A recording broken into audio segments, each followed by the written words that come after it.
Couple new cars in the collection this week. First up, the Audi RS2 Avant. This is one of my favorite early Audis. This is kind of the origin story of the RS trim line, which is the highest performing of the Audis. This is auto, so it's sealed resin. This is relatively early auto.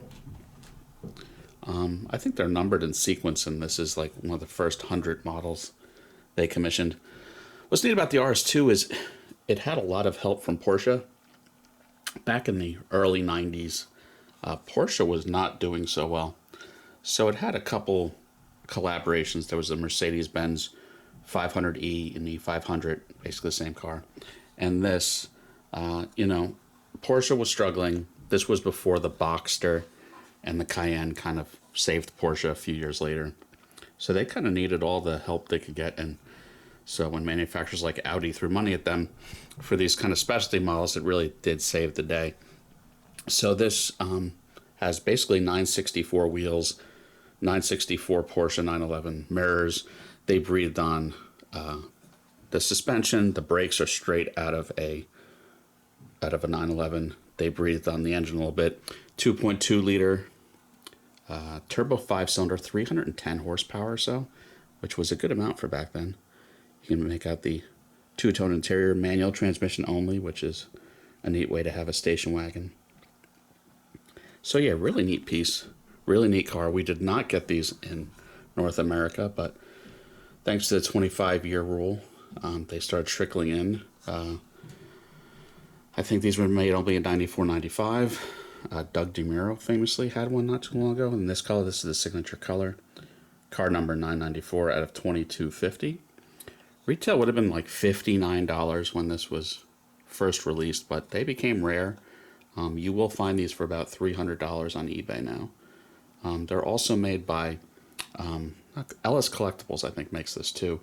And I think Top Marks maybe makes this in 1/12 scale. But these are now, $300. I did see it on eBay with a $99 buy it now, and so I scooped that up real quick. I feel like $99 at that price, I'm not mad at it. The packaging is the original unmarked white box of auto. There's really nothing to see.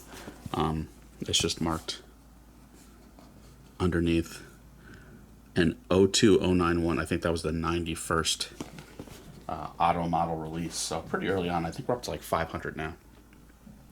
On the other end of the spectrum, we have a boring modern Volkswagen product, but I still like these. This is a Chinese dealership model of a fairly new second generation VW Tiguan. It's marked the Tiguan L. We did not get that in North America. L is for long wheelbase, so it's a little bit longer than a North American car. But yeah, good color, full opening diecast. The usual for these dealership models. Pretty nice interior. It does feature some carpeting, if you can make that out. All four doors open. Let's see, the seats go forward. No, seats don't go forward. So engine is the ubiquitous 2-liter Turbo 4. It's been in Audis and Volkswagens for like 10 to 20 years now. And this guy's 184 horsepower. He's probably, I think I had 8-speed automatics. But yeah, really nice. Have everything open. The roof on this does not open. The panel roof does not open. Trunk opens. Again, carpeted back here. Nice wheels and tires. Retail, it's kind of made up with these dealership models, but this landed through AliExpress at $74 with shipping, which, probably 25 of that is shipping from China. So about $50 for fully opening, nice diecast. Kind of can't go wrong. You have a full color enclosed box with a nice beauty shot. Yeah, nothing too crazy. But again, AliExpress is a good way to get some of these dealership models. They often have coupon codes, which I used on this. So if you want to pick yourself up something like that, AliExpress is the way to go.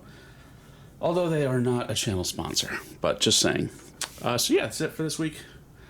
Keep tuning in. Still have more cars to get through. Everyone have a good one. Please like and subscribe.